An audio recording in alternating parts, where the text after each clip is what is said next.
मेरे प्यारे मित्रों, मैं राजनंदन प्रसाद एक बार फिर आपके सामने। मित्रों, शेर जाग चुका है। मैं सच कह रहा हूं, शेर जाग गया है। माननीय शत्रुघ्न प्रसाद सिंह जी महासचिव, जो माध्यमिक शिक्षक संघ के हैं, और ब्रजनंदन शर्मा भीष्म पितामह, जिनकी प्रतिज्ञा कभी बर्बाद नहीं होती, उन्होंने भी अब प्रण ले लिया है कि अब चाहे जो कुछ भी हो, हम सरकार को उखाड़ फेंकेंगे या जो शिक्षकों की मांग है, जो जायज मांग है, वो उसे देके रहेंगे। प्यारे मित्रों, बहुत सारे मित्र लिख रहे हैं, बोल रहे हैं, सोशल मीडिया पर अंबार लगा हुआ है। किसी ने ठीक ही कहा है कि सक्षमता उत्तीर्ण जो लोग हैं, जो विशिष्ट शिक्षक बनने वाले हैं, जो 20 तारीख को नियुक्ति पत्र लेंगे, वो बिल्कुल सुसाइड करने वाली बात है। क्योंकि हो सकता है कि 20 तारीख को जिनका वो चयन कर रहे हों, उन्हें मनपसंद जगह दे दिए हों। यह संभव है। देखिए, सरकार में कुछ भी असंभव नहीं है।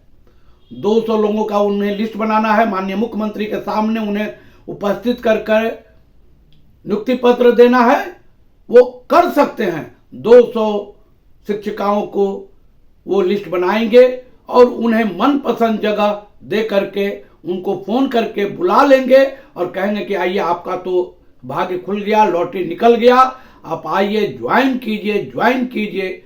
और वे लोग भी लालचवश ज्वाइन कर लेंगे। देखिए, हम सक्षमता पास विशिष्ट शिक्षक जो बने हैं उसके विरोधी नहीं है।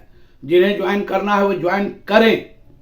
अगर कोई ठान ले तो उसे रोका नहीं जा सकता, और हम रोकने के लिए बोल भी नहीं रहे हैं। लेकिन ये सोच लें कि आप जो ज्वाइन करने जा रहे हैं, क्या जिस समय आप फॉर्म भरे थे उस समय नियुक्ति पत्र देने की बात थी? उस समय तो वरीयता संरक्षण भी कहा जा रहा था। वरीयता भी बचेगा, वेतन संरक्षण भी रहेगा, सब कुछ रहेगा। आप ज्वाइन कीजिएगा, आपका वेतन ज्वाइन करने के बाद जो आप नियोजित शिक्षक थे उससे 1.5 गुना बढ़ जाएगा। यही बातें आ रही थी। फिर यह अचानक नियुक्ति पत्र देंगे, 25,000, 30,000, 35,000 के एक बना दिया गया है लमसम अमाउंट। जैसे दुकान में कोई स्टाफ रखाता है तो उसे क्या है, मालिक उसे बोलता है कि 10,000 देंगे, 15 देंगे, 20,000 देंगे। उसी तरह मास्टर की स्थिति हो गई है। प्यारे मित्रों, ऐसे नहीं चलेगा। आप शिक्षा में गुणवत्तापूर्ण विकास भी खोजते हैं, बच्चों का विकास खोजते हैं, बिहार का नाम रोशन हो, और बिहार में नीतीश कुमार हैं, ये नारा भी चलेगा। तो ये कैसे संभव है? शिक्षकों को प्रताड़ित करके, अपमानित करके, उसकी हवा निकाल के? ऐसा नहीं होगा। इसलिए प्यारे मित्रों, सोच समझकर, एकदम ठोक बजाकर, ये 200 लोगों को जो नियुक्ति पत्र मिल रही है ना, इस भ्रम में मत रहें कि आपका भी बेहतरीन जगह हो जाएगा। आज तक ट्रांसफर ऐसे होता है, एक्सिट ट्रांसफर क्यों नहीं हो रहा है? शिक्षक राज्य स्तर के कैडर के हैं, ये आज तक नहीं पता चला जिला कैडर के हैं। तो सक्षमता पास करके इनको राज्य कैडर बना करके जिला में भेज देना है, और जैसे ही वो जिला में गए तो जिला कैडर के हो गए। क्या बात है? कितना अद्भुत नियम बनाया इन्होंने। न कुछ पूछना है, न कुछ करना है, बस उठाओ, नया वेतनमान वो बनाओ कि भैया 30,000, 25,000, 35,000 पर लग जाओ बेटा मजदूरी में। और कोई काम ही नहीं बचा है सरकार के पास। और जो सरकार के जो सहयोगी दल हैं, वे लोग तो एकदम निकम्मे निकल गए हैं। उनको नहीं मालूम है कि 25 में वोट मांगना है? भूल गए हैं क्या? अरे, जो 330 से घटते घटते 240 पर आके अटक गए, फिर भी एहसास नहीं है। क्या चाहते हैं कि दम बर्बादे कर दे बिहार को? है बिहार को बर्बाद कर दे और उसके बाद से ढिंढोरा पीटे कि अरे हम लोग क्या करें, हम लोग क्या करें। क्यों साथ देगा आपको? जब आप शिक्षकों को प्रताड़ित करने पर, अपमानित करने पर, बेरोजगार करने पर तुले हुए हैं, माननीय उच्च न्यायालय का आदेश है कि नियोजित शिक्षक सक्षमता दें न दें, पास करें न करें, परीक्षा फल आया है ना, 81% इस बार पास किए, पहले ज्यादा पास करते थे। आपने डराने के लिए 81% पर लाए हैं केवल और केवल। और तीसरा भी फॉर्म भरने का सक्षमता का, जल्दी भरो जल्दी भरो। क्यों भरेंगे, क्यों भरेगा आदमी? क्या मिल रहा है? राज्यकर्मी, राज्यकर्मी कोई तोप है? मजाक बना के बिहार को लोगों ने रख दिया है। खैर कोई बात नहीं, माध्यमिक शिक्षक संघ, बिहार प्राथमिक शिक्षक संघ, ये लोग जाग चुके हैं। इसके अलावे जितने भी बिहार में संगठन है शिक्षकों का, वे लोग भी अब एक हो करके, एक मंच पे आकर के इस लड़ाई को लड़ेंगे। और जब सारे संगठन एक साथ हो जाएंगे, निश्चित तौर पर विजय शिक्षकों की होगी। पर यह बात भी सही है, शिक्षक संगठन अपना ईगो घर में रख करके, ताला बंद कर करके बक्सा में, तब पटना की धरती पर आए।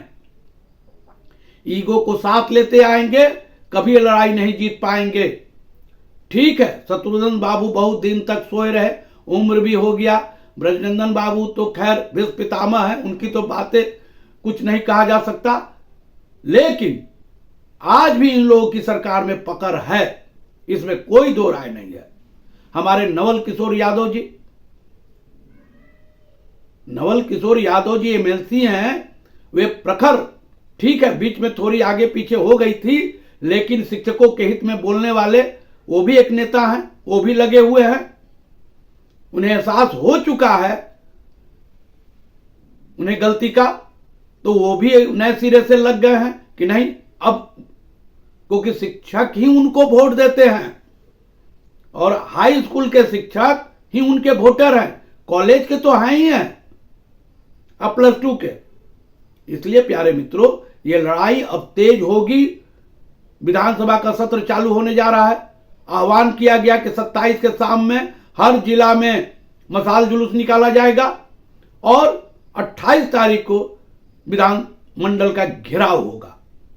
अच्छी बात है, ताकत का एहसास होगा। खैर एक बात तो सही है कि लड़ाई तो लड़नी ही पड़ेगी, रोड पर आना ही पड़ेगा, लेकिन अगर संगठन टुकड़ों में बटा रहेगा तो कोई फायदा नहीं है। तब शिक्षक घुट घुट के मरेंगे। उस हालत में संगठन को बचाना भी बहुत मुश्किल होगा, क्योंकि उनका भरोसा हमेशा हमेशा के लिए उठ जाएगा। इसलिए संगठन के नेताओं से मेरी अपील है, ईमानदारी से आप लोग इस लड़ाई को लड़िए। अगर इस बार अगर विजयश्री नहीं मिली, शिक्षक परेशान हो गए, तो आगे से संगठन का कोई वैल्यू नहीं रहेगा और लोग संगठन के लोगों को देखते क्या होगा कहना मुश्किल है। इसलिए आपकी भी जवाबदेही बन चुकी है। लड़ाई को तेज कीजिए, धार धार कीजिए, लड़िए, मन लगा के लड़िए, लेकिन भागिए मत। केवल चिट्ठी रिसीव करा देने से, बोल देने से नहीं होगा। धरातल पर, जमीन पर लड़ाई लड़नी पड़ेगी, तभी विजयश्री होगी। हम मानते हैं माननीय मुख्यमंत्री बूढ़े हो चुके हैं, उनकी स्मरण शक्ति थोड़ी कमजोर हो गई है, लेकिन आप लोग में वो कुव्वत है। आप जाकर उन्हें समझा सकते हैं और इस नियमावली में व्यापक बदलाव कर सकते हैं।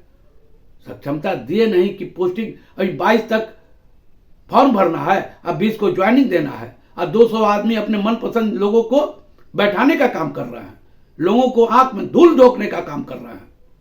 खैर मेरे प्यारे मित्रों, मैं राजनंदन प्रसाद आप तमाम लोगों से निवेदन करूंगा, गुजारिश करूंगा कि निश्चित तौर पर आप मेरे चैनल को, मेरे वीडियो को शेयर करें, सब्सक्राइब करें, लाइक करें। धन्यवाद, बहुत बहुत धन्यवाद। जय हिंद।